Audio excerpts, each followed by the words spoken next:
नमस्कार दोस्तों, स्वागत है आपका स्टडी फॉर सिविल सर्विसेज में। देखिए, स्टडी फॉर सिविल सर्विसेज के छात्र हैं तो ये वाला टेलीग्राम जरूर ज्वाइन करके रखिए। यूट्यूब चैनल में हमारे साथ है तो भी ये वाला टेलीग्राम ज्वाइन करना बहुत ज्यादा जरूरी है। सारे नोटिफिकेशन, सारे अपडेट, सारे मोस्ट इंपोर्टेंट पिक्स, सारा रिवीजन सब कुछ यहाँ पे बताया जाता है। देखिए, ये हमारा एससीएस डेली क्विज चैनल है, इसमें डेली क्विज होती है, बिल्कुल फ्री में, इसको जरूर ज्वाइन कर लीजिएगा। ये हमारा इंस्टाग्राम का पेज है, इसको जरूर फॉलो कर लीजिएगा। Study for civil dot services करके अगर आप इंस्टाग्राम में सर्च करेंगे तो आपको मिल जाएगा। वीडियो के डिस्क्रिप्शन में इसकी लिंक दी हुई। इसमें आप स्टोरी सेक्शन जरूर देखते रहा करिए, प्लस इसमें हाईलाइट्स आते रहते हैं और प्लस पोस्ट आती रहती है, इनको जरूर फॉलो करते रहिए। Greetings everyone. इस सीरीज में हम लोग UPPSC mains answer writing practice कर रहे हैं और ये हमारे इस सीरीज का 4th लेक्चर है। तो अब हम आज के क्वेश्चंस को शुरू करते हैं और पहला क्वेश्चन जो है वो है पेपर नंबर 1 से और इसमें है what is temperature inversion, also discuss its various effects. तापमान व्युत्क्रमण क्या है, इसके विभिन्न प्रभावों की भी चर्चा कीजिए। तो इस क्वेश्चन में सबसे पहले हम समझेंगे कि आखिर टेम्परेचर इन्वर्जन होता क्या है। इसके बाद हम देखेंगे कि कौन कौन सी आदर्श स्थितियां हैं जो इसको बनने में मदद करती हैं। इसके बाद हम देखेंगे इसके टाइप्स, मतलब कि इसके प्रकार, और अंत में हम इसके प्रभावों के ऊपर चर्चा करेंगे। तो सबसे पहले अगर हम बात करें टेम्परेचर इन्वर्जन की, तो सरल भाषा में जो टेम्परेचर इन्वर्जन या फिर तापमान व्युत्क्रमण क्या होता है कि जब ऊंचाई के साथ साथ जो है टेम्परेचर भी बढ़ता है। जैसे जैसे हाई एल्टीट्यूड, ठीक है, जैसे जैसे एल्टीट्यूड बढ़ता है उसी के साथ जो है टेम्परेचर भी अगर इंक्रीज होता है तो हम उसको क्या कहते हैं, टेम्परेचर इन्वर्जन का नाम देते हैं। ठीक है, अब अगर हम नॉर्मल कंडीशन की बात करें, नॉर्मल कंडीशन की बात करें तो क्या होता है, जैसे जैसे एल्टीट्यूड, जैसे जैसे कि हम एल्टीट्यूड पे ऊपर जाते रहेंगे, एलिवेशन, जब हम हाई एलिवेटेड एरिया पे जाते हैं तो क्या होता है, टेम्परेचर जो है वहां का डिक्रीज होने लगता है और इसी को कहते हैं नॉर्मल लैप्स रेट या फिर सामान्य ताप ह्रास दर। ठीक है, जैसे जैसे हम ऊंचाई में वृद्धि होती है उसके साथ साथ जो है तापमान में जो है गिरावट देखने को मिलती है और ये गिरावट जो है ये जो है 6.5 डिग्री सेल्सियस प्रति किलोमीटर के हिसाब से जो है हमें देखने को मिलती है। तो इसको हम कहते हैं नॉर्मल लैप्स रेट, सामान्य ताप ह्रास दर। ठीक है, जो कि नॉर्मल कंडीशन में होता है। लेकिन जब टेम्परेचर इन्वर्जन की बात करें तो यहाँ पे क्या होता है, एलिवेशन तो जो है वो भी बढ़ रहा है, एलिवेशन मतलब एल्टीट्यूड भी बढ़ रहा है, ऊंचाई तो बढ़ रही है, लेकिन उसके साथ साथ जो है टेम्परेचर भी इंक्रीज हो रहा है। तो इसको क्या कहते हैं, इसको कहते हैं नेगेटिव लैप्स रेट। ठीक है, नेगेटिव लैप्स रेट इसको कहते हैं, क्योंकि जो है इसमें जो है हमें जो है ये पूरा सिद्धांत में जो हमें क्या देखने को मिल रहा है कि जो ऊंचाई के साथ साथ जो है टेम्परेचर भी इंक्रीज हो रहा है।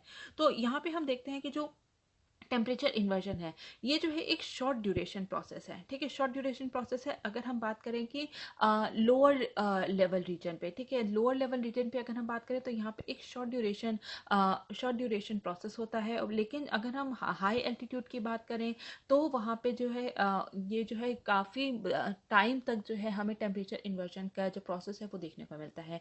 और कुछ जगह ऐसी हैं जहाँ पे कि थ्रू आउट द ईयर जो है टेम्परेचर इन्वर्जन का प्रोसेस हमें देखने को मिलता है। फॉर एग्जाम्पल जो है पोलर रीजन। ठीक है, पोलर रीजन में जो है हम हमेशा ही देखते हैं कि जो टेम्परेचर इन्वर्जन जैसी स्थिति जो है वो बनी रहती है। तो अब हम इसमें देखेंगे कि इसकी आइडियल कंडीशंस कौन कौन सी हैं, आदर्श स्थितियां कौन कौन सी हैं इसके बनने के लिए। तो सबसे पहले अगर हम बात करें तो वो क्या है कि लॉन्ग विंटर राइट्स या फिर लंबी सर्दियों की रातें। ठीक है, दीर्घ शीतकालीन रात्रि होनी बहुत जरूरी है ताकि जितने भी सरफेस से, ठीक है, सरफेस से जो जितना भी रेडिएशन हो रहा है, रेडिएशन के जितने भी धरातलीय सतह है, जितनी भी सरफेस अर्थ का सरफेस है, उससे होने वाले जो रेडिएशन से जो हीट की या फिर एनर्जी का जो लॉस हो रहा है वो जो है आने वाली जो सोलर रेडिएशन है उसकी तुलना में जो है अधिक हो। और जब ऐसी कंडीशन होती है तो उससे क्या होता है, उससे टेम्परेचर इन्वर्जन जैसी स्थिति जो है वो उत्पन्न होती है। तो जो अगर हम माउंटेन रीजन की बात करें, ठीक है, इसमें अगर हम माउंटेनियस रीजन की बात करें तो यहाँ पे क्या होता है कि जो कोल्ड एयर होती है, ठीक है, कोल्ड एयर में क्या होता है, कोल्ड एयर जो है वो बहुत ज़्यादा डेंस होती है। डेंस होने के कारण जो कोल्ड एयर होती है वो माउंटेन से जो है वो नीचे उतर जाती है और नीचे की जो वार्म एयर होती है उनको जो है ऊपर धकेल देती हैं। तो इससे क्या होता है, यहाँ पे जो ऊपर का जो एरिया है यहाँ पे क्या होता है, यहाँ पे वार्मर एयर है तो यहाँ पे का जो टेम्परेचर जो है वो क्या होगा, वो इंक्रीज होगा। और यहाँ पे कोल्ड एयर है तो यहाँ पे टेम्परेचर क्या होगा, वो डिक्रीज होगा। तो ये स्थिति कौन सी हो गई, एल्टीट्यूड के साथ अगर टेम्परेचर बढ़ रहा है तो ये कौन सी स्थिति है, ये है टेम्परेचर इन्वर्जन की स्थिति। ठीक है, नेक्स्ट हम देखेंगे क्लियर स्काइज। ठीक है, साफ आसमान होना बहुत ही ज़्यादा ज़रूरी है, स्वच्छ आकाश होना बहुत ही ज़रूरी है, ताकि जो है ताकि जो रेडिएशन है, ठीक है, जो भी रेडिएशन है उसका वो जो है अबाधित रूप से जो है वो जारी रहे। अनऑब्स्ट्रक्टेड एस्केप ऑफ रेडिएशन होना बहुत ज़रूरी है टेम्परेचर इन्वर्जन की स्थिति को पैदा होने के लिए। तो इसमें क्या होता है, इसमें जो इसके क्लियर स्काई जब होती है तो रात जब होती है, ठीक है, नाइट ड्यूरिंग नाइट्स जो होती है, यहाँ पर क्या होता है, जो सरफेस होता है, ठीक है, जो भी ग्राउंड सरफेस होता है वो तो जो है वो वो जो है वो ठंडा रहता है, ठीक है, वो तो कूल रहता है, लेकिन उसके ऊपर की जो यहाँ पे जो वायु बह रही है वो क्या होती है, वो गर्म होती है। तो यहाँ पर हम देखते हैं कि जो ऊपर की जो सतह है वो क्या है, वहाँ पे जो है वो जो है वो गर्म है, और नीचे की सतह जो है वो ठंडी है। तो यहाँ पे भी हमें टेम्परेचर इन्वर्जन देखने को मिलता है। इसके बाद हम देखेंगे काम एंड स्टेबल एटमॉस्फेरिक कंडीशन। ठीक है, शांत और स्थिर वायुमंडलीय स्थितियां होनी चाहिए, जिससे कि जो कोल्ड एयर और जो हॉट एयर है वो आपस में ना मिले, जिससे कि जो है जिससे भी जो है निचली परतों में जो है किसी भी प्रकार का जो है यहाँ पे जो है एयर की जो लेयर्स हैं या फिर जो एयर मास है उसमें उसका जो है मिश्रण ना हो। तो और जब वहाँ पे मिश्रण नहीं होता तो क्या होता है, तो वहाँ पे टेम्परेचर इन्वर्जन जैसी स्थिति जो है वो पैदा हो सकती है। इसके साथ साथ क्या है, जो है जो एयर जो विंड की जो वेलोसिटी है, विंड की जो स्पीड है वो भी लो होनी चाहिए। ठीक है, लो विंड स्पीड होनी चाहिए, जिससे कि क्या होगा, जिससे कि वायुमंडल की जो निचली परतें हैं उसमें जितनी भी हीट है, जितनी भी एनर्जी है, उसका ट्रांसफर नहीं होगा और वो आपस में मिलेंगे नहीं। ठीक है, तो तब भी जो है टेम्परेचर इन्वर्जन जैसी जो स्थिति जो है वो पैदा हो सकती है। तो अब हम देखेंगे कि यहाँ पे कौन कौन से टाइप्स हैं। टाइप्स को समझते हुए भी हमें पता चल जाएगी कि हाँ, इसके के जो है कौन कौन से जो है आइडियल कंडीशंस होती हैं जिससे कि ये टेम्परेचर इन्वर्जन जो है वो हमें देखने को मिलता है। तो सबसे पहले अगर हम बात करें तो वो क्या है, वो है फ्रंटल इन्वर्जन। ठीक है, वाताग्रीय विलोमता। ठीक है, फ्रंटल इन फ्रंटल इन्वर्जन। तो इसमें क्या होता है, इसमें होता है कि तो फ्रंटल इन्वर्जन वो होता है जबकि जो वार्म फ्रंट और कोल्ड फ्रंट, ठीक है, वो आपस में मिलते हैं। ठीक है, ये समझ लीजिए ये कोल्ड फ्रंट है और ये है वार्म फ्रंट। ठीक है, तो ये जब आपस में मिलते हैं तो उससे क्या होता है, वार्म फ्रंट जो है वो ऊपर चला जाता है और कोल्ड फ्रंट जो होता है वो नीचे आ जाता है। तो इसमें क्या होता है, यहाँ पर जो है नीचे की सतह जो है वो ठंडी हो जाती है और ऊपर की सतह क्या होती है, वो गर्म होती है। तो ये इसको क्या कहते हैं, इसको हम कहते हैं फ्रंटल इन्वर्जन। इसके बाद हम देखते हैं सरफेस टेम्परेचर इन्वर्जन। ठीक है, धरातलीय विलोमता, सरफेस इन्वर्जन। इसमें क्या होता है कि जब भी इसमें जो नीचे की जो धरातलीय वो होती है, ठीक है, ये जो है जो हमारे जो धरातल होता है, जो सतह होती है हमारी, जो ग्राउंड सरफेस होता है, उसके कांटेक्ट में आने से जब उसके ऊपर की जो एयर होती है वो ठंडी हो जाती है उसकी तुलना में, जो कि ऊपर की जो एयर है उसकी तुलना में जब ये ज़्यादा ठंडी हो जाती है तो हम इसको क्या कहते हैं, इसको हम कहते हैं सरफेस टेम्परेचर इन्वर्जन। ठीक है, मतलब कि जब सरफेस के कांटेक्ट में आने से उसके ऊपर की जो वायु जो पूरा जो एयर लेयर है, ठीक है, वो जब ठंडी हो जाती है तो हम उसको क्या कहते हैं, उसको सरफेस टेम्परेचर इन्वर्जन कहते हैं। इसके बाद होता है सब्सिडेंस इन्वर्जन। ठीक है, सब्सिडेंस इन्वर्जन में क्या है, सब्सिडेंस इन्वर्जन में होता है कि जो जैसे कि हमने माउंटेन रीजन का अभी एग्जांपल लिया था कि जो कोल्ड एयर होती है वो तो नीचे आ जाती है। ठीक है, जो हायर एल्टीट्यूड की एयर होती है वो जब वार्म हो जाती है लोअर एल्टीट्यूड की एयर से, तो हम उसको क्या कहते हैं, उसको हम कहते हैं सब्सिडेंस इन्वर्जन या फिर उच्च धरातलीय विलोमता। ठीक है, अपर सरफेस इन्वर्जन। और इसके बाद होता है वैली इन्वर्जन, घाटी विलोमता, जो कि हमने समझा था कि जैसे कि जो हिल माउंटेन्स होते हैं वहां पे रात्रि में क्या होता है कि कोल्ड एयर जो होती है वो नीचे उतर आती है ग्रेविटी की वजह से। ठीक है, जो वो डेंस होती है तो कोल्ड एयर डेंस होती है तो ग्रेविटी की वजह से वो वैली में नीचे आ जाती है और जो वार्म एयर जो है वो ऊपर चली जाती है। तो उससे क्या होता है, उससे वैली इन्वर्जन हम कहते हैं। तो इससे क्या क्या प्रभाव पड़ते हैं, इसके क्या क्या इम्पैक्ट्स हैं, अब हम उसको देख लेंगे। ठीक है, तो सबसे पहले क्या है, इससे जो है प्रदूषण जो है वो बहुत ज़्यादा बढ़ जाता है। प्रदूषण बढ़ जाता है क्योंकि जो है यहाँ पे क्या होता है, यहाँ पे जैसे कि हमने बात की थी कि जो पूरी जो है एक काम कंडीशन होती है, ठीक है, काम कंडीशन होती है जिससे कि यहाँ पे जो जितने भी पॉल्यूटेंट्स होते हैं, स्मोक होता है, धूल के कण होते हैं, तो वो क्या होते हैं, वो जो है जो लोअर ट्रोपोस्फेरिक लेवल पे ही जो है वो वहीं पर रहते हैं, उनका मूवमेंट जो नहीं हो पाता, जिसकी वजह से जो है यहाँ पर हमें प्रदूषण जो है वो देखने को बहुत ज़्यादा मिलता है। और ये जो है प्रदूषण जो है वो, जैसा कि हम लोग जानते हैं कि ह्यूमंस के लिए बहुत ज़्यादा हार्मफुल होता है, उनको उससे ब्रीदिंग प्रॉब्लम हो सकती है और भी कई तरीके की बीमारियां हो सकती हैं।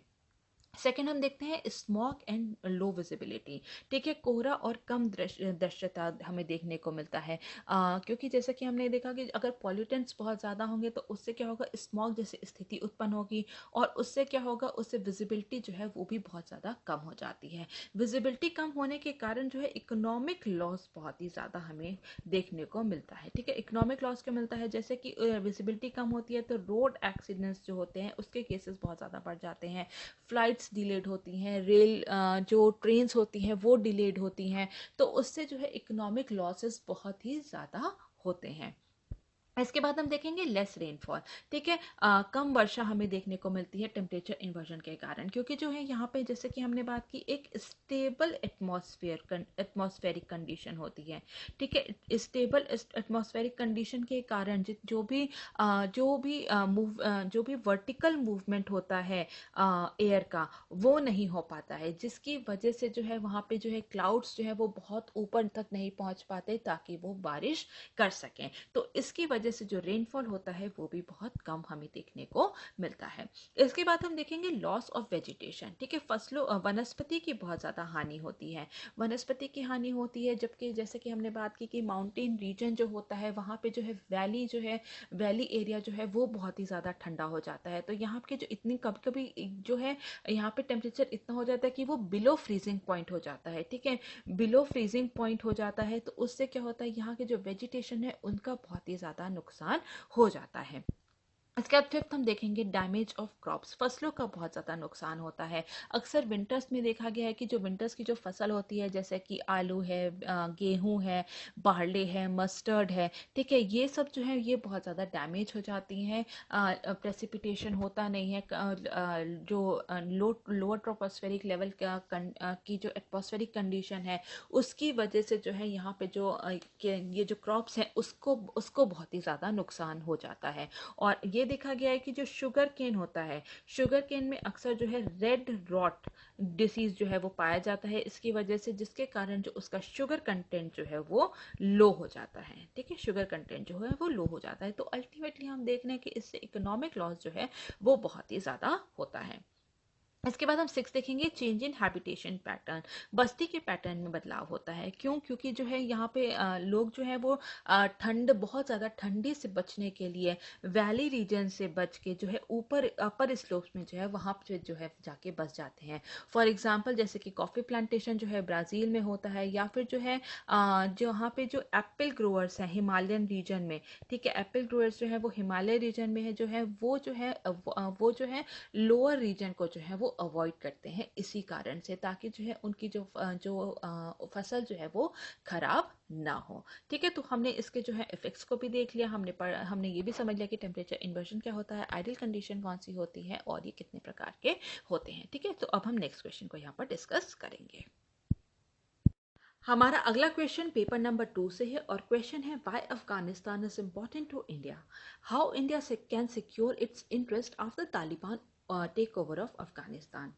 भारत के लिए अफगानिस्तान क्यों महत्वपूर्ण है, अफगानिस्तान पर तालिबान के कब्जे के बाद भारत अपने हितों की रक्षा कैसे कर सकता है। तो जैसा कि हम लोग जानते हैं इंडिया और अफगानिस्तान ये क्या है, ये नेबरिंग कंट्रीज हैं, और साथ साथ जो है इनके जो स्ट्रॉन्ग बायलेटरल टाइज भी हैं, ठीक है, बायलेटरल ट्रेड जो है इनमें बहुत ही ज़्यादा होता है, और साथ साथ जो है कई सारे जो रीजनल प्लेटफॉर्म है उसका भी जो है इंडिया और अफगानिस्तान हिस्सा है, फॉर एग्जांपल सार्क। तो अब इंडिया के लिए क्या सिग्निफिकेंस है अफगानिस्तान की, अब हम इसको यहाँ पर डिस्कस कर लेंगे। तो सबसे पहले क्या है, सबसे पहले है access to central Asia. Bharat के लिए जो अफगानिस्तान है वो मध्य एशिया तक पहुँचने का एक रास्ता बनाता है। जैसे कि हम जानते हैं जो अफगानिस्तान अफगानिस्तान है इसकी जो लोकेशन है वो बहुत ही ज़्यादा इम्पॉर्टेंट है। ठीक है, इसकी जियो स्ट्रेटेजिक लोकेशन जो है वो बहुत ही ज़्यादा इम्पॉर्टेंट है। क्योंकि जो अफगानिस्तान है इसकी जो है ये ऐसा कंट्री है जिसके कि आसपास जो है बहुत ही ज़्यादा एशिया की जो एक मेजर सुपर पावर है उनके वो लोकेटेड हैं। फॉर एग्जांपल, ठीक है, जैसे कि रशिया है, चाइना है, इंडिया है, ठीक है, ये जो है ये सब जो है ईरान है। तो ये जितने भी जो मेजर सुपर पावर हैं ये जो है अफगानिस्तान के समीपी राज्यों में आते हैं। तो इसलिए जो इसकी लोकेशन है वो बहुत ही ज़्यादा इम्पॉर्टेंट है। और अगर हम बात करें ट्रेड की, तो इंडिया को अगर ट्रेड करना है तो वो क्या करता है, वो अफगानिस्तान के थ्रू करता है ताकि जो पाकिस्तान है उसको हम बाईपास कर सकें। तो इंडिया को एक रूट मिला हुआ है अफगानिस्तान से सेंट्रल एशिया या फिर मध्य एशिया तक पहुंचने के लिए। अभी ट्रेड क्या होता है, अभी ट्रेड करने के लिए जो है हम लोग ग्वादर पोर्ट का यूज़ करते हैं। ठीक है, ग्वादर पोर्ट का यूज़ करते हैं जो कि ईरान में बनाया गया है इंडिया के द्वारा। और ईरान के बाद, ठीक है, जब अफगानिस्तान में जो है ये हाईवे के द्वारा लेके जाया जाता है, जो कि कौन सा है, वो डेलाराम जरांज हाईवे है जो कि अगेन इंडिया ने बनाया है अफगानिस्तान में। तो इंडिया को पूरा एक रूट मिला हुआ है सेंट्रल एशिया में पहुंचने तक के लिए। और ये जो पूरा रूट है ये किसको काउंटर करता है, ये काउंटर करता है चाइना के बेल्ट एंड रोड इनिशिएटिव को। ठीक है, तो इस वजह से अफगानिस्तान जो है ये बहुत ही ज़्यादा इम्पोर्टेंट है इंडिया के लिए। नेक्स्ट अगर हम बात करें तो to reduce Pakistan influence in the region. ठीक है, पाकिस्तान के इन्फ्लुएंस को कम करने के लिए भी अफगानिस्तान जो है वहाँ पे अफगानिस्तान की स्टेबिलिटी, पीस एंड सिक्योरिटी बहुत ही ज़्यादा इम्पोर्टेंस रखती है इंडिया के लिए। क्यों? क्योंकि अगर हम तालिबान को समझें तो तालिबान है कौन। ठीक है, तालिबान का पहले तो अर्थ हम समझेंगे, तालिबान का मीनिंग होता है स्टूडेंट्स। ठीक है, और ये कौन है, तालिबान की अगर हम बात करें तो ये हैं रिफ्यूजीज अफगानिस्तान सिविल वॉर के। और ये कहाँ लोकेटेड है, ये लोकेटेड है नॉर्थ वेस्ट फ्रंटियर प्रोविंस इन पाकिस्तान में। ठीक है, तो ये यहाँ पर लोकेटेड है। तो यहाँ पे इसकी वजह से जो है पूरे रीजन में पाकिस्तान का इन्फ्लुएंस बहुत ही ज़्यादा है। तो पाकिस्तान के इन्फ्लुएंस को कम करने के लिए अफगानिस्तान की पीस, सिक्योरिटी, स्टेबिलिटी बहुत ही ज़्यादा सिग्निफिकेंस रखती है इंडिया के लिए। नेक्स्ट बात करेंगे तो सिक्योरिटी कंसर्न की बात करेंगे। ठीक है, इंडिया की इंटरनल सिक्योरिटी, पूरे रीजन की सिक्योरिटी के लिए भी अफगानिस्तान जो है वो एक बहुत ही महत्वपूर्ण रोल निभाता है। ठीक है, जैसे कि अगर हम देखें तो जो एक स्टेबल अफगानिस्तान होना बहुत ही ज़रूरी है। अगर इंडिया की हमें डोमेस्टिक सिक्योरिटी चाहिए, डोमेस्टिक स्टेबिलिटी चाहिए, तो इंडिया की सिक्योरिटी अफगानिस्तान की स्टेबिलिटी जो है बहुत ही ज़्यादा इम्पोर्टेंस रखती है। फॉर एग्जांपल, ठीक है, एग्जाम्पल की अगर हम बात करें तो कुछ ऐसे रैडिकल ग्रुप्स हैं जैसे कि लश्कर ए तैयबा है, जैश ए मोहम्मद है। ठीक है, जैश ए मोहम्मद है, तो ये सब क्या है, इनका जो ट्रेनिंग ग्राउंड है वो कहाँ पर है, वो है अफगानिस्तान के सदर्न प्रोविंसेस में। ठीक है, अफगानिस्तान के सदर्न प्रोविंसेस में है जो कि बॉर्डर कहाँ करता है, वो पाकिस्तान से करता है। तो यहाँ पर जो है पाकिस्तान का इन्फ्लुएंस बहुत ही ज़्यादा रहता है, जिसकी वजह से अफगानिस्तान पर जो है यहाँ पे जो पीस एंड सिक्योरिटी है उसको मेंटेन करना बहुत ही ज़्यादा मुश्किल होता है। तो यहाँ पे इसके लिए भी, पीस एंड सिक्योरिटी को मेंटेन करने के लिए भी जो है अफगानिस्तान में एक स्टेबल गवर्नमेंट होना बहुत ही ज़रूरी है इंडिया के लिए। प्लस अगर हम बात करें ड्रग ट्रैफिकिंग की, ठीक है, ड्रग ट्रैफिकिंग की अगर हम बात करें तो यहाँ पर ड्रग ट्रैफिकिंग जो है वो बहुत ही ज़्यादा होता है अफगान रूट से। अफगानिस्तान जो है वो one of the largest opium producing country है। ठीक है, ओपियम यहाँ पर बहुत ही ज़्यादा उगाया जाता है, और वो भी मेनली जो पॉपी ओपियम होता है जिससे कि हेरोइन बनती है, हेरोइन ड्रग्स जो होती है वो बनती है, तो वो वहाँ पर उगाया जाता है। और तालिबान जो है इससे 1.5 बिलियन डॉलर जो है यहाँ पे कमाता है। और यहाँ पे जो है इस रूट से जो है इंडिया में जो है ड्रग ट्रैफिकिंग का बहुत ही ज़्यादा खतरा होता है। तो इसलिए भी जो है यहाँ पर जो है पीस एंड सिक्योरिटी होनी बहुत ही ज़्यादा ज़रूरी है। गोल्डन क्रिसेंट की अगर हम बात करें, ठीक है, एक गोल्डन क्रिसेंट करके नाम आता है जिसमें कौन से इंक्लूडेड है कंट्रीज, इसमें इंक्लूडेड है ईरान, पाकिस्तान एंड अफगानिस्तान। ठीक है, और ये जो है यहाँ पर जो है इस रूट से जो है इंडिया में ड्रग ट्रैफिकिंग बहुत ज़्यादा होती है, और ये इंडिया के लिए बहुत ही ज़्यादा ज़रूरी है कि इस चीज़ को रोकें, क्योंकि यहाँ पर हमने देखा है कि पंजाब में बहुत ही ज़्यादा इन्फ्लुएंस होता है ड्रग ट्रैफिकिंग का। तो उसके लिए भी जो है अफगानिस्तान की स्टेबल गवर्नमेंट जो है बहुत ही ज़्यादा सिग्निफिकेंट रखती है। इसके बाद हम देखते हैं रीजनल बैलेंस ऑफ पावर के लिए। ठीक है, रीजनल बैलेंस ऑफ पावर के लिए भी जो है अफगानिस्तान जो है वो बहुत ही ज़्यादा इम्पॉर्टेंट है। ठीक है, इंडिया जो है वो एक हम देखते हैं कि जो अफगानिस्तान है, जो नई नई डेमोक्रेसी थी उसको बहुत ही ज़्यादा मेंटोर कर रहा था। उस वहाँ की पार्लियामेंट को डेवलप करने में भी इंडिया का बहुत बड़ा हाथ है। वहाँ के मिलिट्री को जो है ट्रेनिंग देने में भी जो है इंडिया ने बहुत बड़ा एक रोल प्ले किया था।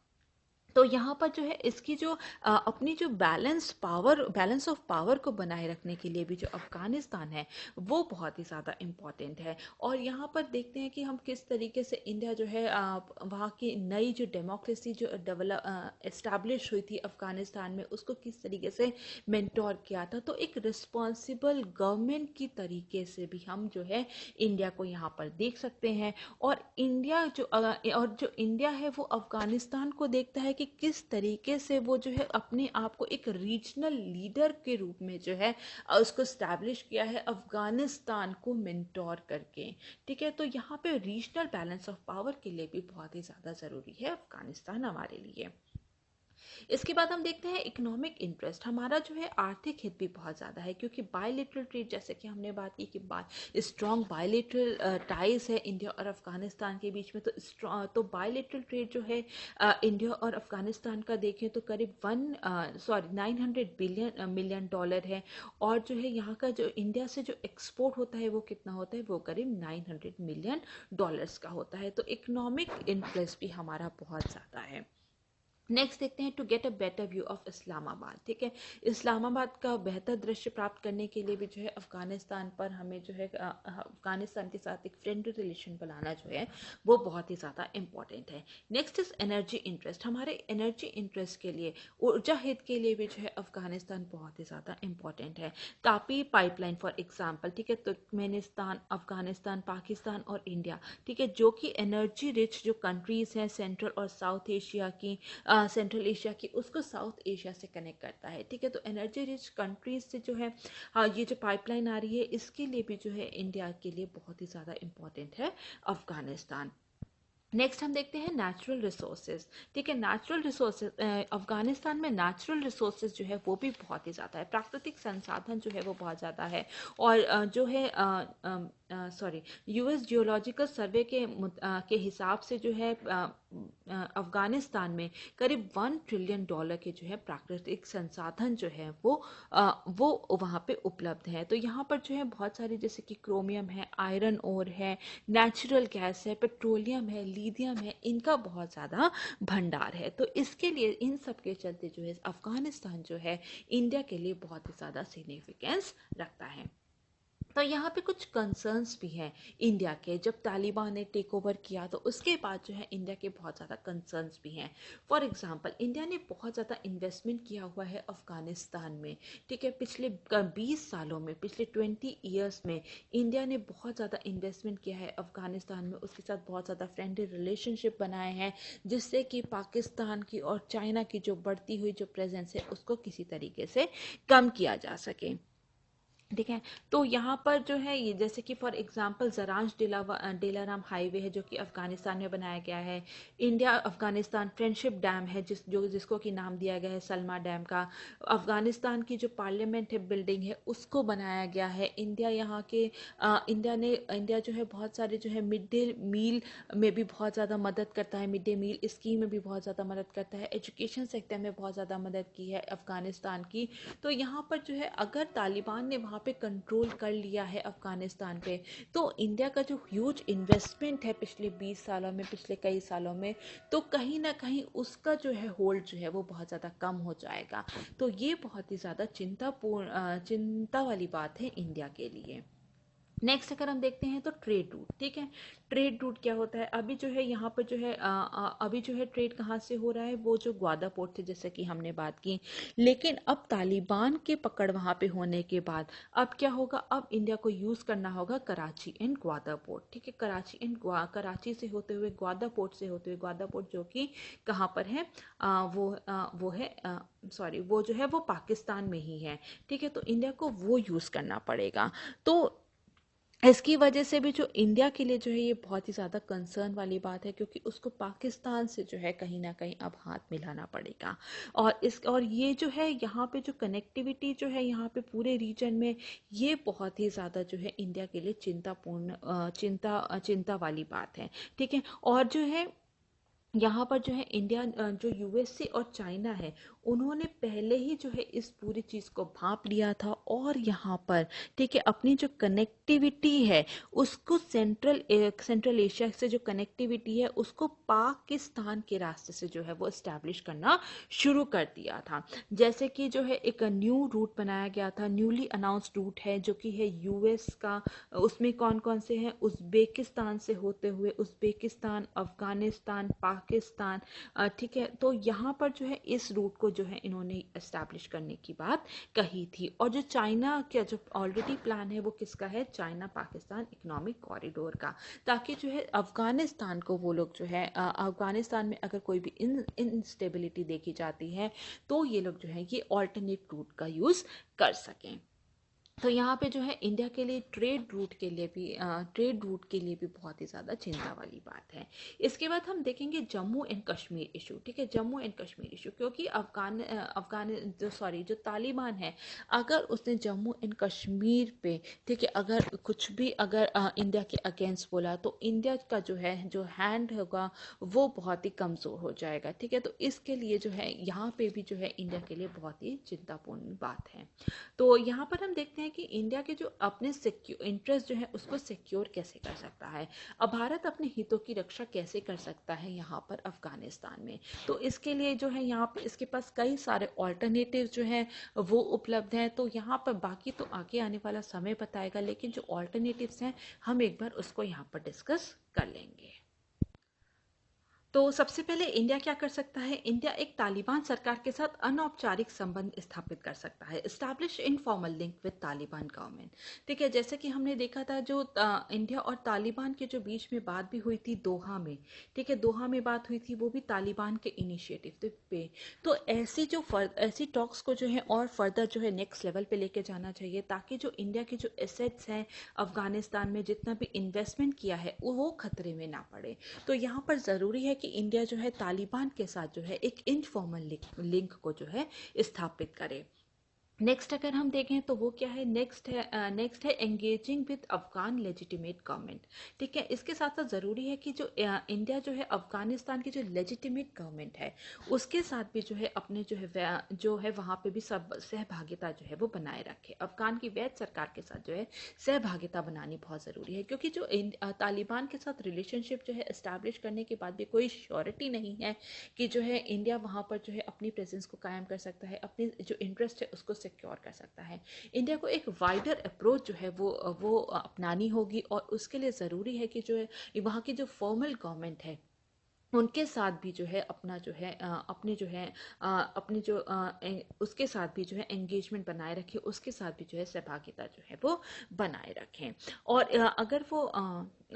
अगर जो है यहाँ पर इसके साथ साथ जो अगर तालिबान के साथ भी अगर जो इंडिया जो है अपने जो है इनफॉर्मल टॉक्स जो है स्थापित करती है, तो इससे जो है इंडिया एक रिस्पॉन्सिबल गवर्नमेंट की तरह जो है वो बिहेव करेगी।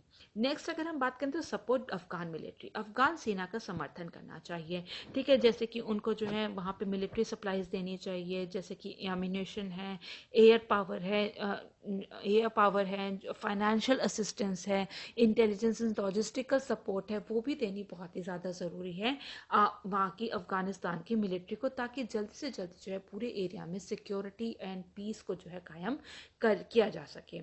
इसके बाद हम देखते हैं रीजनल कोऑपरेशन, क्षेत्रीय सहयोग भी बहुत ज़्यादा ज़रूरी है तालिबान को अफगानिस्तान में अपने इंटरेस्ट को सिक्योर करने के लिए।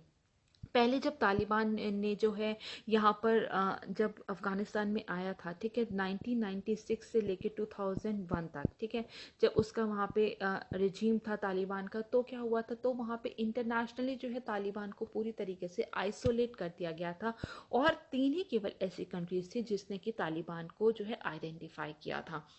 जैसे कि वो कौन सी 3 कंट्री थी, पाकिस्तान थी, सऊदी अरेबिया थी और यूएई थी। लेकिन अब जो है तब से जो है अब की स्थिति जो है वो बहुत ही ज़्यादा बदल गई है और फिलहाल में हम देखते हैं कि बिग पावर्स जो हैं जैसे कि चाइना है, रशिया है, ईरान है, ठीक है, इन्होंने हिंट भी किया है कि जो है तालिबान के साथ जो है ये तालिबान के साथ जो है एंगेज होने के लिए तैयार है, ताकि इनके भी जो इंटरेस्ट हैं पूरे रीजन में उसको ये सिक्योर कर सकें। तो जितने भी बिग पावर्स के साथ जो है इंडिया जो है अपना हाथ मिला सकती है, रीजनल कोऑपरेशन के साथ भी जो है इंडिया अपने इंटरेस्ट को वहां पर सिक्योर कर सकती है। नेक्स्ट हम देखेंगे रोल ऑफ क्वाड, ठीक है। क्वाड जैसे कि हम जानते हैं इसमें 4 कंट्रीज इंक्लूडेड है, यूएसए, इंडिया, ऑस्ट्रेलिया और जापान, ठीक है। तो इंडिया जो है यहाँ पर यूएसए की मदद ले सकती है अफगानिस्तान में जो है टेररिज्म को काउंटर करने के लिए। तो यहाँ पर जो है क्वाड का रोल जो है वो भी बहुत ही ज़्यादा इम्पोर्टेंट है। नेक्स्ट हम देखते हैं रशिया का सपोर्ट, ठीक है। रशिया का सपोर्ट जैसे कि हमने पहले बात की, एक तो रीजनल कोऑपरेशन में अगर सारे बिग पावर्स मिलके अगर अफगानिस्तान के साथ डील करेंगी तो जो है यहाँ पे कोई सोल्यूशन निकल सकता है। इसके साथ साथ जो है over the period of time, ठीक है, पिछले कुछ दशकों में हमने देखा है, पिछले कुछ सालों में हमने देखा है कि जो रशिया है उसने तालिबान के साथ जो है अपने जो है रिलेशनशिप काफ़ी इस्टेब्लिश किए हैं। तो तालिबान के साथ एक फर्दर टॉक के लिए, एक फर्दर उनको अप्रोच करने के लिए जो है इंडिया जो है रशिया की मदद ले सकता है, जिससे कि वो वहाँ पे अपने इंटरेस्ट को सिक्योर कर सके। Next is role of united nation, ठीक है। यूनाइटेड नेशन संयुक्त राष्ट्र की भी बहुत अहम भूमिका है। जैसा कि हम लोग जानते हैं कि इंडिया अभी जो यूएनएससी की जो पूरी जो मीटिंग हुई थी उसमें प्रेसिडेंसी किसकी थी, उसमें प्रेसिडेंसी थी इंडिया की। और इसमें यूएनएससी के उसमें जो है यहाँ पे एक रिजोल्यूशन भी अडॉप्ट किया गया है जिसमें कि ये डिमांड की गई है कि जो अफगानिस्तान की जो टेरिटरी है वहाँ पे किसी भी प्रकार की जो किसी भी कंट्री के लिए जो है वो खतरा नहीं उत्पन्न होगा और साथ साथ वहाँ पे अफगानिस्तान में किसी भी प्रकार की जो है टेररिस्ट एक्टिविटी जो है वो नहीं होगी। तो यहाँ पर जो है रिजोल्यूशन अडॉप्ट हुआ है, तो यहाँ पे इस तरीके से भी जो इंडिया जो है अपने इंटरेस्ट जो है वो सिक्योर कर सकता है। इसके साथ साथ यहाँ पे जो हम इंडिया की रिस्पॉन्सिबिलिटी देखते हैं कि जो यहाँ पर जो है एक सैंक्शन कमेटी, ठीक है, इंडिया जो है वो किसको चेयर करेगा, एक सैंक्शन कमेटी को चेयर करेगा मार्च 2022 में, ठीक है। मार्च 2022 में इंडिया जो है उसकी जो अध्यक्षता करेगी एक सैंक्शन कमेटी की, जिसमें कि ये देखा जाएगा कि तालिबान को कितने सैंक्शंस देना है यूएन की तरफ से। और यहाँ पे जो है इंडिया को एक पूरी जो है एक बैलेंस अप्रोच बनानी होगी, क्योंकि जो रिजोल्यूशन जो ये अडॉप्ट हुआ था इसमें जो है चाइना और रशिया ये दोनों ही ने एब्सटेन किया था, उन दोनों ने ही जो है अपना वीटो जो है उन्होंने जो एब्सटेन किया था, कोई भी वोट नहीं दिया था। और इसमें जो यूएसए, यूके और फ्रांस का जो नज़रिया है उसको, और जो अपोजिंग नज़रिया है चाइना और रशिया को, उसको बैलेंस करने की काम किसका है, वो इंडिया का है। तो ये जो है आगे आने वाले फिर समय में बताएगा कि आखिर किस तरीके से जो है इंडिया जो है वो आगे बढ़ रहा है। और ये जो सैंक्शन कमेटी की जब भी अध्यक्षता करेगा तो जो भी डिसीजन लिया जाएगा, ठीक है, ज़रूरी है इंडिया के लिए कि वो अफगानिस्तान के वेलफेयर के लिए, वेलबींग के लिए, और जो वहाँ के जो अफगानिस्तान के जो लोग हैं उनकी एक्सपेक्टेशंस पे खरा उतरे, ठीक है। सो अब हम नेक्स्ट क्वेश्चन, हमारा अगला क्वेश्चन जो है वो है पेपर नंबर 3 से, और क्वेश्चन है what are the major land reforms of India, what are its various impacts on rural India. Bharat के प्रमुख भूमि सुधार क्या हैं और ग्रामीण भारत पर इसका विभिन्न प्रभाव क्या हैं। तो अगर हम समझें कि जो ब्रिटिश काल था, या फिर हम कह सकते हैं जो प्री इंडिपेंडेंट एरा था, उसमें जो है जो ब्रिटिशर्स की जो कुछ पॉलिसीज ऐसी थी जिसमें कि जो हमारे पीजेंट्स थे, किसान थे, कल्टीवेटर्स थे, उनका बहुत ही ज़्यादा एक्सप्लॉयटेशन किया जा रहा था, उनको उनका बहुत तरीके से शोषण किया जा रहा था। जैसे कि ब्रिटिश की अगर हम पॉलिसी की बात करें, ज़मींदारी सिस्टम है, महलवारी सिस्टम है, रियॉटवारी सिस्टम है, या फिर परमानेंट सेटलमेंट है, तो इन सब से जो किसान है उनको बहुत ज़्यादा नुकसान हो रहा था। तो इंडिपेंडेंस के बाद यहाँ पर जो है लैंड रिफॉर्म्स या फिर भूमि सुधार की बहुत ज़्यादा आवश्यकता थी, और उसके लिए सरकार ने बहुत सारे कदम कदम उठाए थे। तो सबसे पहले अगर हम बात करें लैंड रिफॉर्म होता क्या है, भूमि सुधार होता क्या है, तो इसका मतलब है कि भूमि का, ठीक है, भूमि का पुनर्वितरण, ठीक है, रीडिस्ट्रीब्यूशन ऑफ लैंड, भूमि का पुनर्वितरण। अब पुनर्वितरण कैसे होगा, यहाँ पे अगर हम प्री इंडिपेंडेंट लेवल एरा में देखें तो यहाँ पे जो है बहुत सारे जमींदार ऐसे थे जिनके पास जो है लैंड बहुत ज़्यादा थे, और यहाँ पे जो इनइक्वालिटी थी वो बहुत ही ज़्यादा थी। यहाँ पे जो लैंडलेस लेबर्स थे उनकी वो बहुत ज़्यादा थी, और जो है यहाँ पर जो ज़मीन थी वो कुछ ही हाथों में थी, तो यहाँ पे इनइक्वालिटी जो थी वो बहुत ही ज़्यादा थी। तो अमीर लोगों से ज़मीन को लेकर वापस से जो है गरीब लोगों में या फिर जो लैंडलेस लेबर है उनमें वितरण करने को क्या कहते हैं, कि उन्हीं उसी को वितरण करने का नाम क्या दिया गया है, लैंड रिफॉर्म का नाम दिया गया है, कि भूमि को जो है वो पुनर्वितरण करना है, अमीर लोगों से जो है ज़मीन को लेकर जो है गरीबों में बांट देना है, ताकि हम इनइक्वालिटी को कम कर सकें। तो इसकी नीड क्या थी, ठीक है, इसकी आवश्यकता क्या थी, लैंड रिफॉर्म्स की आवश्यकता क्या थी। जैसे कि हमने पहले बात की कि इनइक्वालिटी को कम करना, ठीक है, इनइक्वालिटी को कम करना जो है वो बहुत ज़रूरी, इनइक्वालिटी को कम करना वो बहुत ज़रूरी था। अनइक्वल रिडिस्ट्रीब्यूशन ऑफ लैंड था, ठीक है, अनइक्वल डिस्ट्रीब्यूशन ऑफ लैंड था। अगर हम क्या कहते हैं प्री इंडिपेंडेंट लेवल एरा की बात करें तो उसमें क्या था कि जो भूमि जो थी वो कुछ ही हाथों में थी, बड़े बड़े जो है जमींदार थे उनके अंडर में जो है पूरा पूरा लैंड होता था, और जो वहाँ पे जो पीसेंट थे, कल्टीवेटर्स होते थे, उनका बहुत तरह से शोषण किया जाता था। उनका जो भुगतान होता था वो या तो कम दिया जाता था, टैक्सेस बहुत ज़्यादा लिए जाते थे, तो उनका शोषण बहुत ज़्यादा किया जाता था। तो इसलिए इनइक्वालिटी को मिटाने के लिए और अनइक्वल जो डिस्ट्रीब्यूशन ऑफ लैंड था उसको कम करने के लिए जो है लैंड रिफॉर्म को लेकर आया गया। Removal of to remove rural poverty, ठीक है, ग्रामीण गरीबी को दूर करने में भी इससे बहुत ही ज़्यादा मदद मिलती है। क्यों? क्योंकि यहाँ पर क्या है कि जो भी जब जो लैंड है उसका पुनर्वितरण होगा, तो जो लैंडलेस लेबर है उनके पास भी कुछ ज़मीन आएगी, तो अब वो उस पर खेती कर सकेंगे, और जिससे कि वो अपना जो है खुद से जो है कमा सकेंगे। तो इससे क्या होगा, इससे जो ग्रामीण गरीबी जो है वो बहुत हद तक दूर करने में मदद मिलेगी। तो जैसा कि हम जानते हैं कि आज भी 70% इंडिया कहाँ पे रहता है, वो रूरल एरिया में ही रहता है, और रूरल एरिया की इकोनॉमी जो है वो जो है पूरी की पूरी जो है कृषि आधारित है, एग्रीकल्चरल बेस्ड है, ठीक है। और एग्रीकल्चर जो है उस टाइम पे अगर हम बात करें इंडिपेंडेंट के समय पे, जब हमें स्वतंत्रता मिली थी, उस समय पे कृषि की हालत बहुत ज़्यादा अच्छी नहीं थी। तो यहाँ पे भूमि सुधार लेके आया गया था, जिससे कि यहाँ पे जो कृषि है उसमें भी सुधार लाया जा सके, और जो ग्रामीण गरीबी है उसको दूर करने में हमें मदद मिल सके। थर्ड हम बात करेंगे protection of land of tribals, ठीक है, आदिवासियों की भूमि को संरक्षण देने के लिए भी जो है लैंड रिफॉर्म को लेकर आया गया था।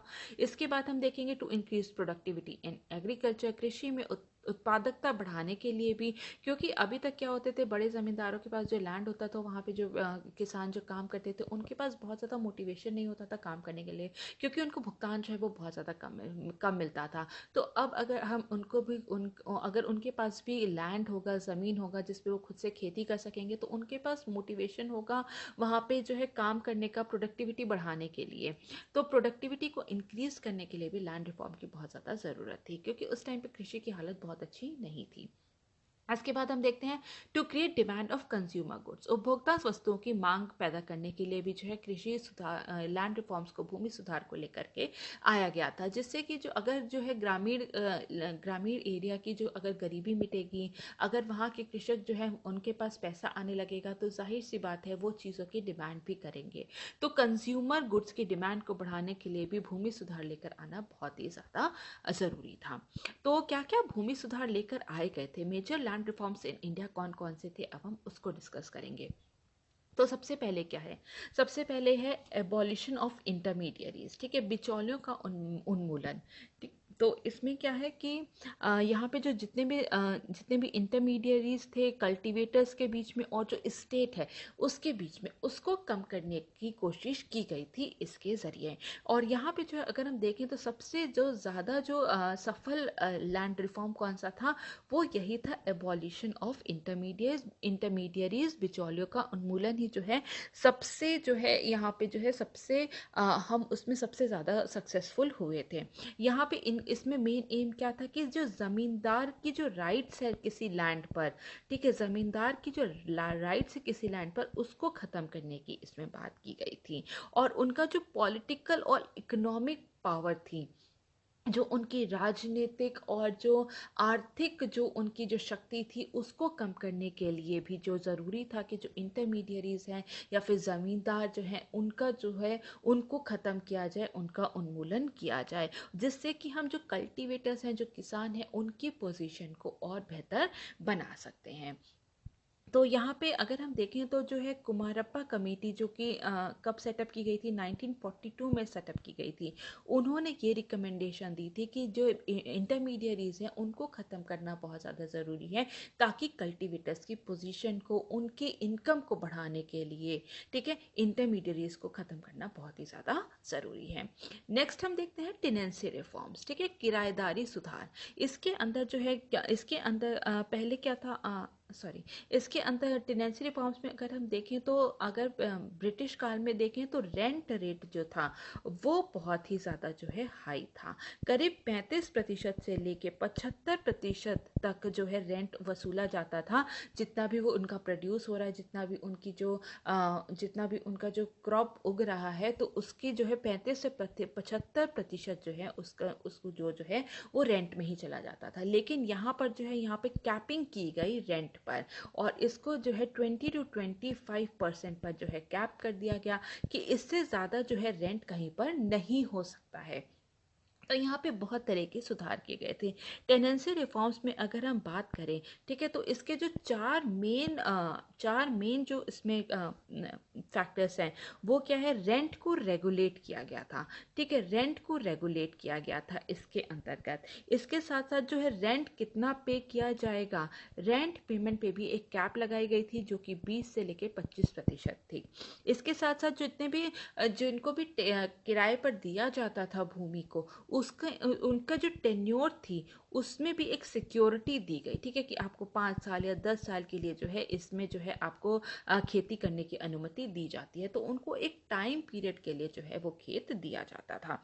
इसके बाद जो है यहाँ पे जो टेनेंट्स थे उनको ओनरशिप राइट भी दी गई थी उस लैंड की। तो यहाँ पर जो है यहाँ पे जो है जैसे कि हम देख रहे हैं कि किराएदारों की सुरक्षा दी गई थी, उनको ओनरशिप राइट दी गई थी, स्वामित्व अधिकार दिया गया था और किराए का विनियमन किया गया था, ठीक है। अगर हम नेक्स्ट देखें तो वो लैंड सुधार क्या था, वो थी लैंड सीलिंग, ठीक है, सीलिंग ऑन लैंड होल्डिंग्स, जोत की ये नहीं होगा, ठीक है, छत नहीं होगा, जो यहाँ पे होगा लैंड सीलिंग, मतलब कि एक कैप लगा दी गई थी कि किसी भी व्यक्ति या फिर किसी भी इंडिविजुअल या फिर किसी भी फैमिली के पास एक साइज से ज़्यादा लैंड नहीं हो सकता है।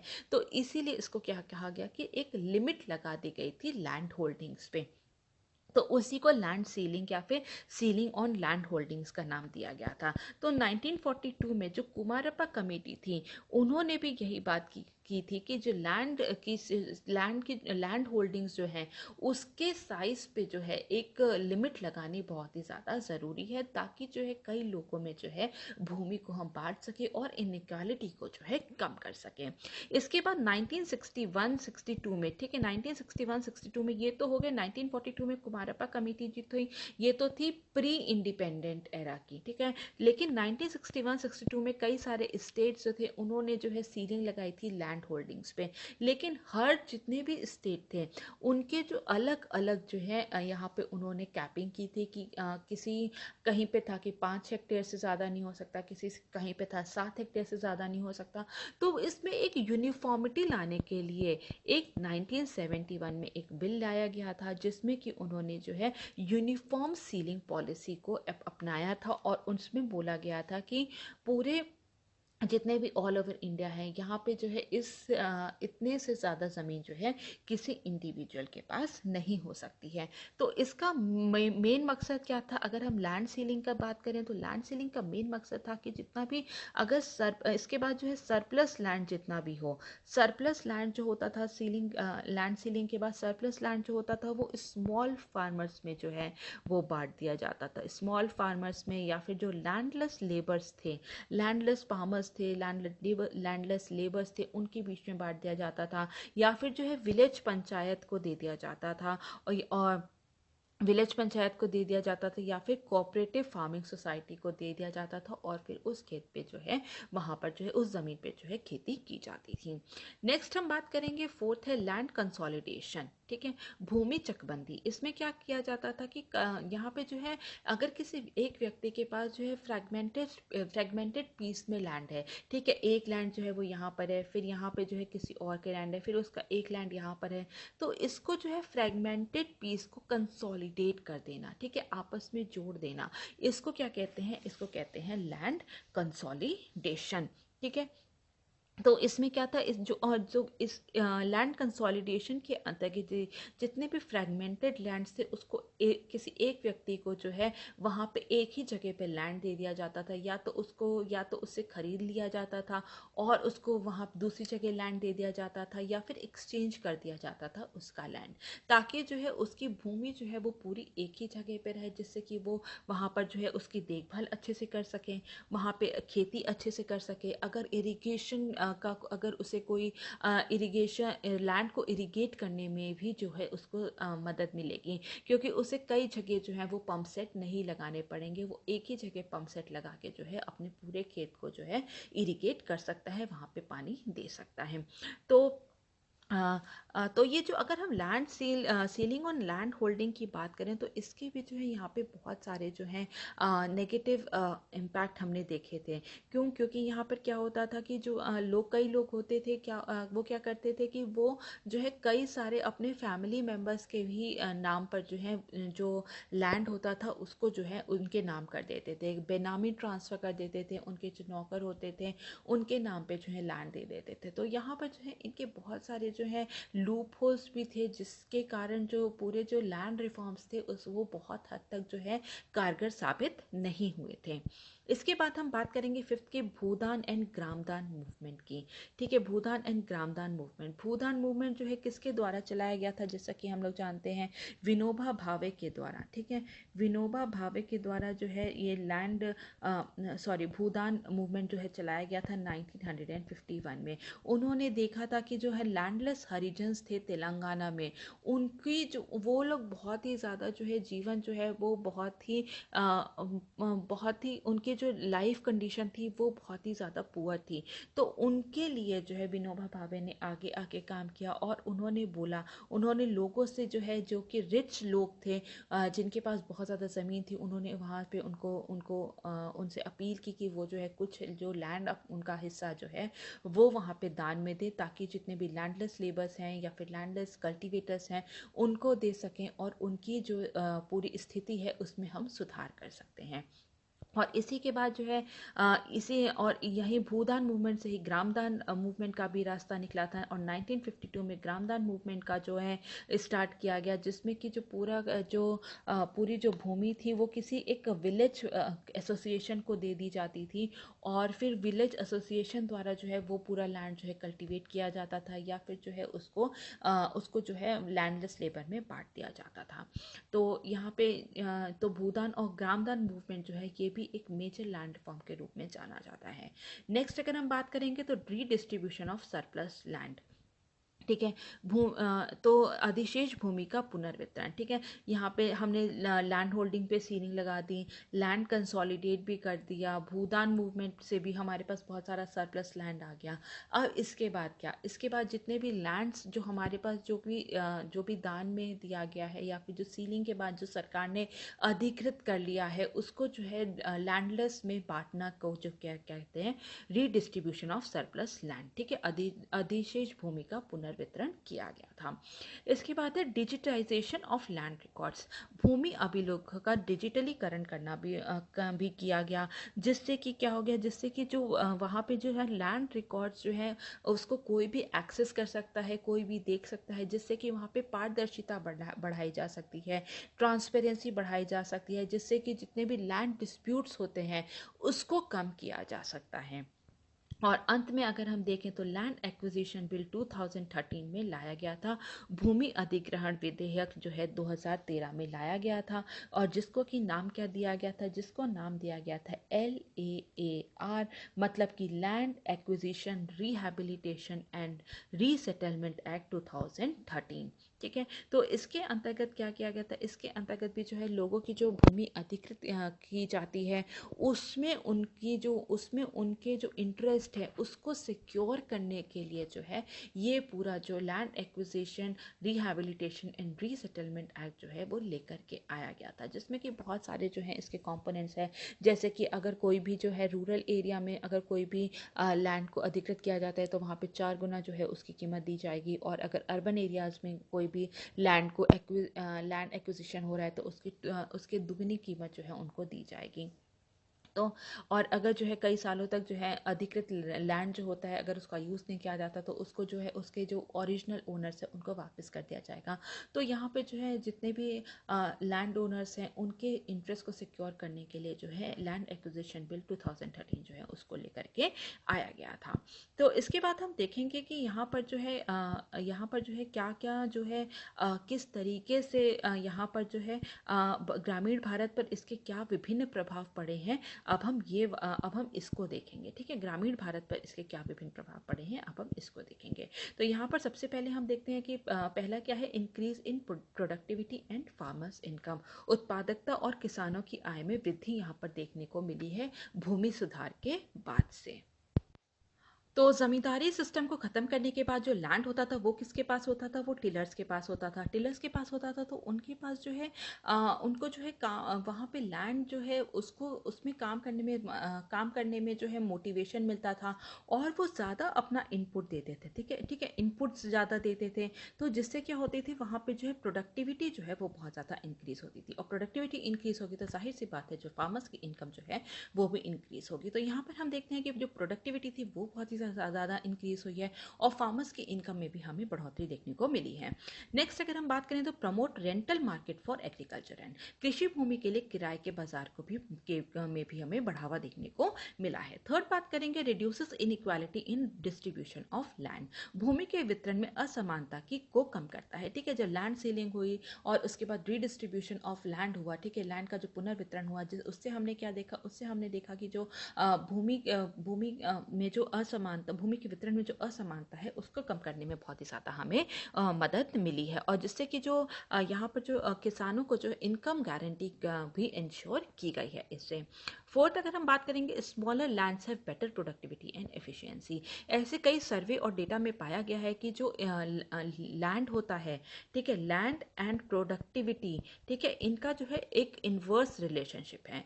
जितना बड़ा लैंड होगा उतनी प्रोडक्टिविटी जो है वो क्या होगी, वो कम होगी। तो इसके बीच में एक इन्वर्स रिलेशनशिप देखा गया है। तो स्मॉलर लैंड्स, जब स्मॉल लैंड्स होते हैं तो वहाँ पे प्रोडक्टिविटी इंक्रीज होती है, एफिशिएंसी इंक्रीज होती है, जिससे कि जो है यहाँ पर जो है किसानों को जो है इन किसानों की जो आय है उसको बढ़ाने में हमें मदद मिलती है। नेक्स्ट अगर हम देखें तो होगा बेटर रूरल वेजेस, ठीक है, बेहतर ग्रामीण मजदूरी भी यहाँ पे लैंड रिफॉर्म के बाद देखने को मिला है कि जो ग्रामीण मजदूरी जो होते हैं, जो भी जितने भी लोग खेत पे काम करते हैं, उनको और जो है अच्छा उनकी जो मजदूरी का जो भुगतान किया जाता है वो और भी बढ़ाकर किया जाता है।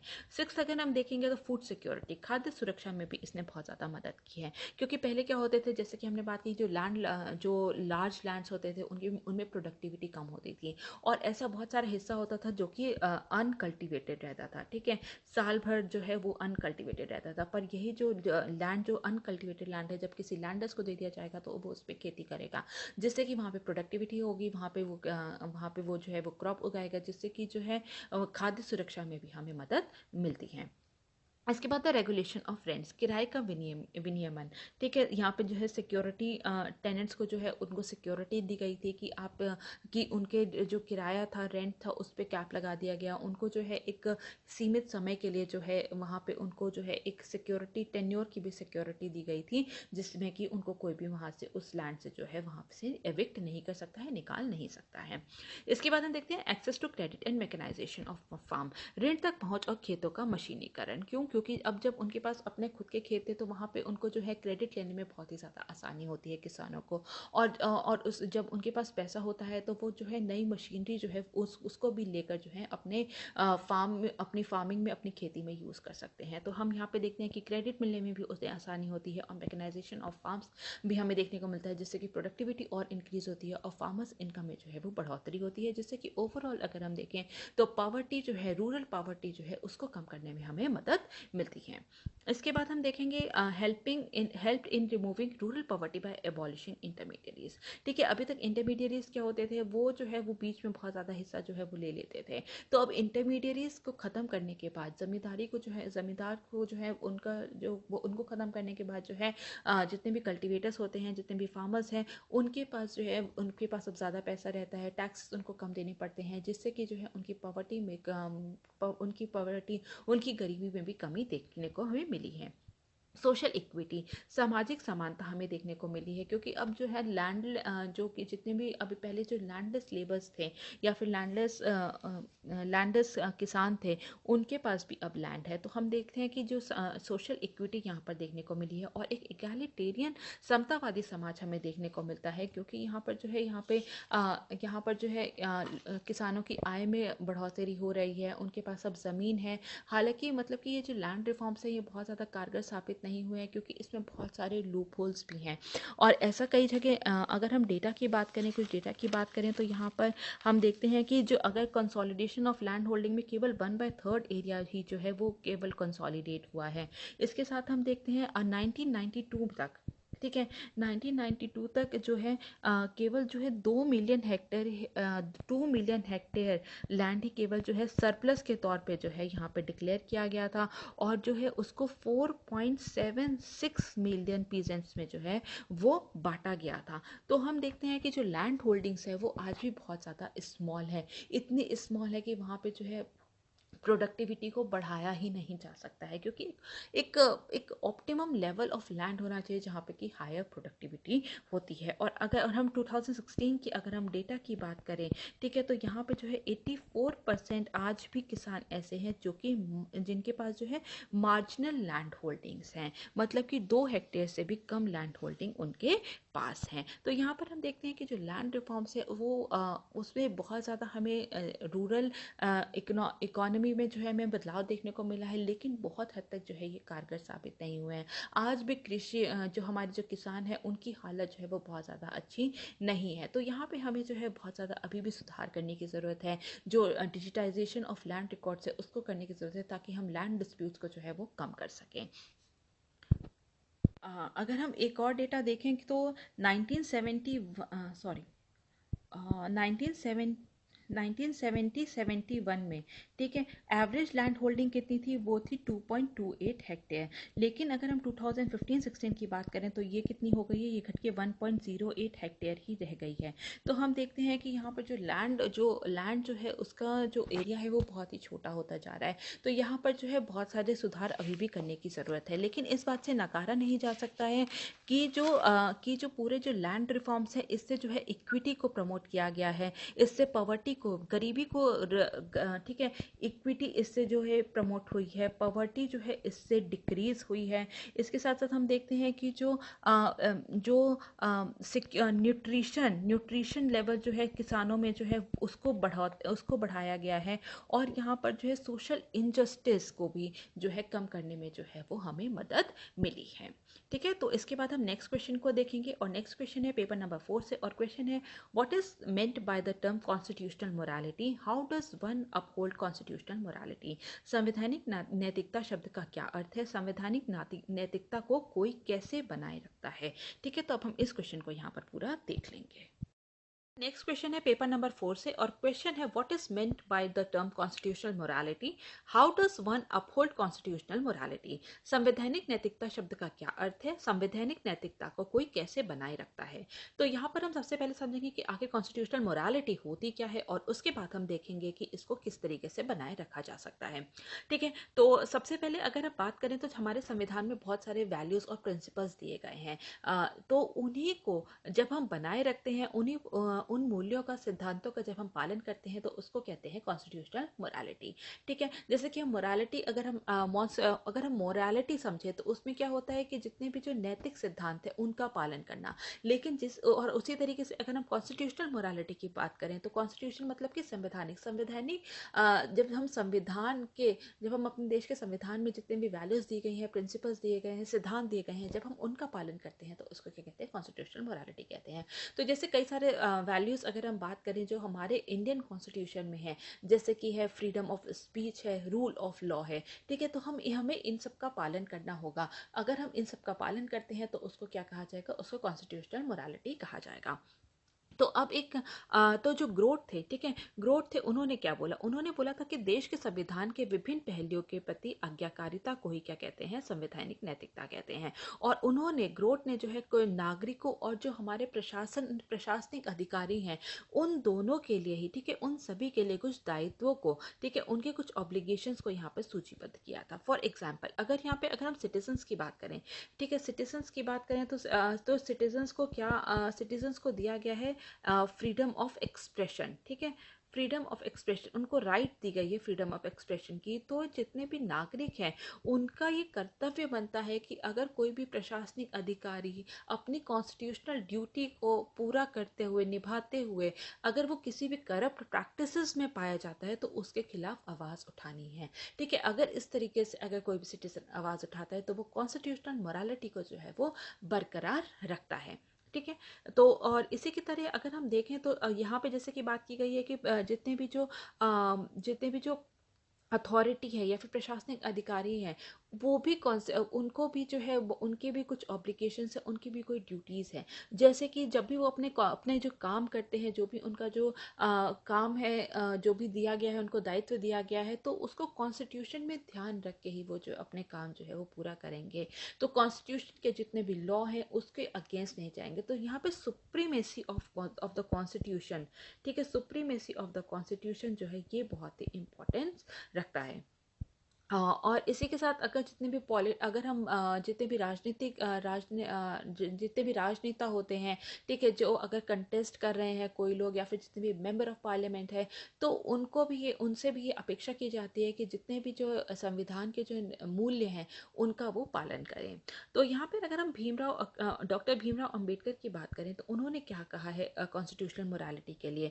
उन्होंने बोला है कि शासित और शासक के बीच में जो है सामंजस्यपूर्ण बातचीत होने को ही क्या कहते हैं, एक कॉन्स्टिट्यूशनल मोरालिटी का नाम दिया गया है। ठीक है, तो सिटीजन्स जो होते हैं और जो एडमिनिस्ट्रेटिव ऑफिसर्स होते हैं, प्रशासनिक समूह है, उनके बीच अगर कोई भी विरोधी हित होता है तो उसके मध्य में एक सामंजस्य को स्थापित करने को ही उन्होंने क्या कहा है, उन्होंने कहा है कि उसे कॉन्स्टिट्यूशनल मोरालिटी कहा जाता है। ठीक है, तो बी आर अम्बेडकर जी कहते हैं कि जो भी अगर जितने भी सिटीजन्स हैं और जो गवर्निंग अथॉरिटीज़ हैं, उनके बीच में जो कन्फ्लिक्ट ऑफ इंटरेस्ट हैं, ठीक है, उनके बीच के जो कॉन्फ्लिक्ट ऑफ इंटरेस्ट है उसको विदाउट वायलेंस, ठीक है, विदाउट वायलेंस और जो है विदाउट वायलेंस जो है बिना किसी टकराव के जब उसको कम किया जाता है कॉन्फ्लिक्ट ऑफ इंटरेस्ट को, तो उसको कॉन्स्टिट्यूशनल मोरालिटी या फिर संवैधानिक नैतिकता का नाम दिया जाता है। तो अगर हम इंडियन कॉन्स्टिट्यूशन की बात करें तो ये जो संवैधानिक मूल्य जो है ये 4 जगह पर दिए गए हैं। वो कौन कौन से हैं? वो है प्रियम्बल मतलब कि प्रस्तावना, ठीक है, उसके बाद फंडामेंटल राइट्स में दिया गया है, मौलिक अधिकार में दिया गया है, directive principles of state policies, राज्य की नीतियों के निदेशक सिद्धांतों में दिया गया है, और फंडामेंटल ड्यूटीज मतलब कि मौलिक कर्तव्य में जो है इन एलिमेंट्स को हमें देखने को मिल जाता है, कॉन्स्टिट्यूशनल वैल्यूज को हमें देखने को मिलता है। तो इसके क्या क्या एलिमेंट्स है, जैसे कि हमने बात की, इक्वालिटी है, रूल ऑफ लॉ है, फ्रीडम ऑफ एक्सप्रेशन है, सेक्युलरिज्म है, अनटचेबिलिटी है, सोशल जस्टिस है। तो इन सब का हमें पालन करना है, और इन सब का अगर हम पालन करते हैं तो हम क्या करते हैं, हम जो है कॉन्स्टिट्यूशनल मोरालिटी को जो है अपहोल्ड भी करते हैं।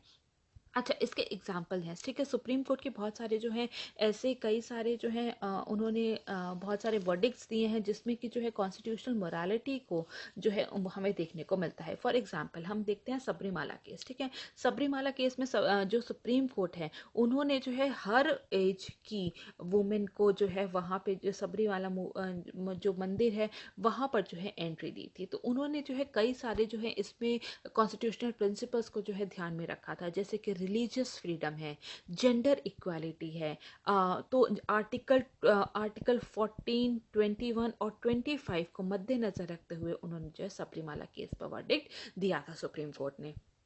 इसी के बाद अगर हम केशवानंद भारती केस की बात करें तो उसमें जो है सुप्रीम कोर्ट ने पार्लियामेंट के ऊपर जो है बहुत सारे रिस्ट्रिक्शंस लगाई थी कि वो वायलेट नहीं कर सकते basic structure of the constitution को। तो यहाँ पर जो है सुप्रीम कोर्ट ने भी जो है कॉन्स्टिट्यूशनल मोरालिटी को अपहोल्ड करते हुए जो है कई सारे वर्डिक्ट दिए हैं।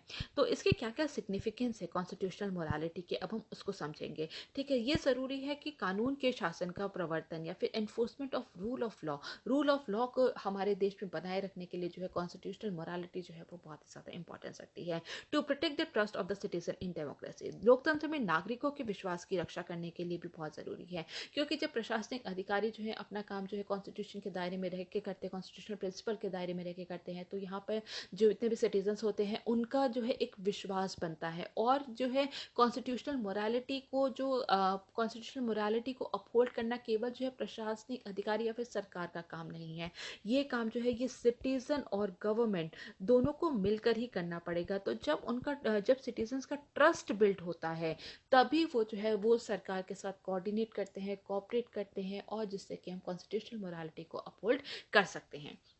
इसके बाद हम देखते हैं ब्रिंग्स पॉजिटिव ट्रांसफॉर्मेशन, सकारात्मक परिवर्तन लाता है। ठीक है, ऐसी हमारी कई सारी प्रथाएं हैं जो कि आज के मॉडर्न ज़माने में जो है उनमें बदलाव लाना बहुत ही ज़्यादा ज़रूरी था। फॉर एग्जांपल, ठीक है, सती प्रथा, चाइल्ड मैरिज, सती प्रथा है, चाइल्ड मैरिज है, तो इन सब के लिए जो है यहाँ पर एक जो है यहाँ पे कानून बनाया गया है, जिससे कि जो हमारी जो पुरानी वैल्यूज़ हैं वो जो आज के मॉडर्न वैल्यूज़ के साथ अगर कॉन्फ्लिक्ट कर रही हैं तो उसको बदला जा सकता है। तो ये किसके द्वारा जो है पॉसिबल है, ये कॉन्स्टिट्यूशनल मोरालिटी को जब हम अपहोल्ड करते हैं उसी से जो है ये पॉसिबल हो पाता है। फोर्थ अगर हम देखें तो promotes diversity and plurality in society, समाज में विविधता और बहुलता को बढ़ावा देता है। ठीक है, जैसे कि हम जानते हैं कि इंडिया में जो है इंडिया जो है एक यहाँ पे एक बहुत ही डाइवर्स नेशन है। यहाँ पे जो है और यहाँ की प्लूरैलिटी और डाइवर्सिटी को बनाए रखने के लिए जो है कॉन्स्टिट्यूशनल मोरालिटी का बहुत बड़ा हाथ है। फॉर एग्जांपल, ठीक है, अगर हम इसके एग्जाम्पल देखें, जैसे कि LGBTQ, ठीक है, LGBTQ जो कम्युनिटी है उनको एक अलग पहचान दी गई है सुप्रीम कोर्ट द्वारा, उनको जो है एक डिग्निफाइड लाइफ जो है वो दी गई है। तो यहाँ पर जो है यहाँ पे प्लुरलिटी और डाइवर्सिटी को बनाए रखने में हमें बहुत ज़्यादा मदद मिलती है। इसी के साथ साथ हम देखते हैं कि जो इंडिया में जो है रिलीजन, कई प्रकार के रिलीजन है, उनको एक साथ जो है सोसाइटी में बनाए रखने, उनके बीच में समन्वय बनाए रखने के लिए भी जो है कॉन्स्टिट्यूशनल मोरालिटी बहुत ही ज़्यादा सिग्निफिकेंस रखती है। और साथ साथ जो है इंडिया के में जो लैंग्वेजेस जो है वो बहुत सारे हैं, तो यहाँ पे जो हम देखते हैं कि कॉन्स्टिट्यूशनल मोरालिटी के अंतर्गत ही जो है यहाँ पे जो है इसके जो इंडिया की जो प्लुरलिटी और डाइवर्सिटी है उसको बनाए रखने में हमें मदद मिलती है। तो अब हम देखते हैं कि how does one uphold constitutional morality, ठीक है, इसको बनाए कैसे रखा जा सकता है। तो सबसे पहले क्या है, committed to the constitutional values, ठीक है, हम जितने भी संवैधानिक मूल्य हैं उनके प्रति हमें प्रतिबद्ध होना पड़ेगा। और जैसे कि हम जानते हैं, जैसे कि हमने बात की थी कि जो है ये 4 जगह दी गई हैं, प्रियम्बल में, फंडामेंटल ड्यूटीज में, फंडामेंटल राइट्स में और DPSP में। तो इसमें जो प्रिंसिपल्स दिए गए हैं जैसे कि सुप्रीमेसी ऑफ द कॉन्स्टिट्यूशन है, रूल ऑफ लॉ है, लिबर्टी, इक्वालिटी, फ्रैटर्निटी है, पार्लियामेंट्री फॉर्म ऑफ गवर्नमेंट है, रूल ऑफ लॉ है, इनटॉलरेंस फॉर करप्शन है। तो इन सब के प्रति हमें प्रतिबद्ध होना पड़ेगा, तभी जो है हम कॉन्स्टिट्यूशनल मोरालिटी को अपहोल्ड कर सकते हैं। और जितने भी हमारे जो सोशल एंड पॉलिटिकल, ठीक है, सोशल एंड पॉलिटिकल उद्देश्य हैं, मतलब कि सामाजिक और राजनीतिक उद्देश्य हैं, उनको पूरा करने के लिए भी हमें कॉन्स्टिट्यूशनल वैल्यूज का प्रयोग करना चाहिए। इसके बाद हम नेक्स्ट देखते हैं क्रिटिसाइजिंग नॉन कॉन्स्टिट्यूशनल प्रैक्टिसेस, ठीक है, कि जितने भी नॉन कॉन्स्टिट्यूशनल प्रैक्टिसेस हैं अगर हमारे सामने वो हो रही हैं तो हमें उसके खिलाफ जो है आवाज़ उठाने की ज़रूरत है। फॉर एग्जांपल, जैसे कि अगर हम प्रशासनिक अधिकारी देखते हैं कि वो करप्ट प्रैक्टिसेस में है तो हमें उसके खिलाफ आवाज़ उठानी चाहिए। सेक्शन 377 ऑफ IPC, ठीक है, उसको भी अनकॉन्स्टिट्यूशनल घोषित किया गया है। अनटचेबिलिटी के खिलाफ हमें आवाज़ उठानी चाहिए। तो जब हम आवाज़ उठाते हैं तभी हम कॉन्स्टिट्यूशनल मोरालिटी को जो है अपहोल्ड कर सकते हैं। इसके बाद स्प्रेड अवेयरनेस, ठीक है, जागरूकता फैलाने की बहुत ज़्यादा ज़रूरत है। ऐसा नहीं है कि हम केवल अकेले ही ये काम कर सकते हैं। अगर हम कॉन्स्टिट्यूशनल वैल्यूज़ का पालन करें तो ज़रूरी है कि उसके प्रति हम और लोगों को भी जागरूक करें। फॉर एग्जाम्पल, जैसे कि स्कूल में जो है यहाँ पे हमें कॉन्स्टिट्यूशनल वैल्यूज़ को बच्चों को बताने की ज़रूरत है, ताकि वो आगे चल के जो है यहाँ पे कॉन्स्टिट्यूशनल वैल्यूज़ को जो है उनका पालन कर सकें। इसके साथ जो इसके लिए जो है जैसे कि फंडामेंटल ड्यूटीज़ में क्या कहा गया है कि जो हमें नेशनल फ्लैग है, जिन नेशनल सिंबल्स हैं, उनका बहुत ही ज़्यादा रेस्पेक्ट करना चाहिए। तो इसके लिए सुप्रीम कोर्ट ने भी एक वर्डिक्ट दिया था कि अगर कोई भी मूवी शुरू होती है तो उसके पहले जो है नेशनल एंथम जो है वहाँ पे जो है उसको प्ले किया जाएगा। तो जिससे कि जो है लोग जो है उसके प्रति जो है वहाँ पे एक रिस्पेक्ट की उनके अंदर फीलिंग आए। तो इस तरीके से जो है कई प्रकार से जो है हम कॉन्स्टिट्यूशनल मोरालिटी को जो है अपहोल्ड कर सकते हैं। इसके बाद है जुडिशियल वैल्यूज़, ठीक है, न्यायिक मूल्य का भी यूज़ करके जो है हम कॉन्स्टिट्यूशनल मोरालिटी को जो है हम अपहोल्ड कर सकते हैं। जब भी जुडिशियरी कोई भी वर्डिक्ट देती है तो ज़रूरी है कि जितने भी कॉन्स्टिट्यूशन के प्रिंसिपल्स हैं उसको ध्यान में रख के जो है कोई भी वर्डिक्ट दिया जाए, ना कि जो कि लोगों का क्या माइंडसेट है उसको ध्यान में नहीं रखना चाहिए। और जब हम कॉन्स्टिट्यूशन को जब हम एनालाइज करते हैं, उसको रख के जो है उसको जब हम इंटरप्रेट करते हैं, तभी हम जो है कॉन्स्टिट्यूशनल मोरालिटी को अपहोल्ड कर सकते हैं। तो कॉन्स्टिट्यूशनल मोरालिटी जो है ये बहुत ही ज़्यादा ज़रूरी है कि जो जितने भी हमारे प्रियम्बल में जितने भी हमारे ऑब्जेक्टिव्स दिए गए हैं, जितने भी हमारे गोल्स दिए गए हैं, उसको बनाए रखने के लिए ज़रूरी है कॉन्स्टिट्यूशनल मोरालिटी को बनाए रखना। और इसके लिए जो है सिटीजन्स और गवर्नमेंट दोनों की ही सहभागिता चाहिए। तो इसलिए ज़रूरी है कि जितने भी सिटीजन्स हैं उनके अंदर जो कॉन्स्टिट्यूशनल वैल्यूज़ है उनको इनकलकेट किया जाए, ठीक है, उनके अंदर वो जगाने की ज़रूरत है, उनको वो बताने की ज़रूरत है, उनको उनके प्रति कॉन्स्टिट्यूशनल वैल्यूज़ के प्रति जो है उनमें जागरूकता फैलाने की ज़रूरत है। तभी जो है हमारा जो पूरा जो नेशन है वो जो है एक जो यहाँ पे जो यूनिटी इन डाइवर्सिटी का जो कॉन्सेप्ट है उसको हम पूरा कर सकते हैं, ठीक है। So that is all for now, thank you so very much.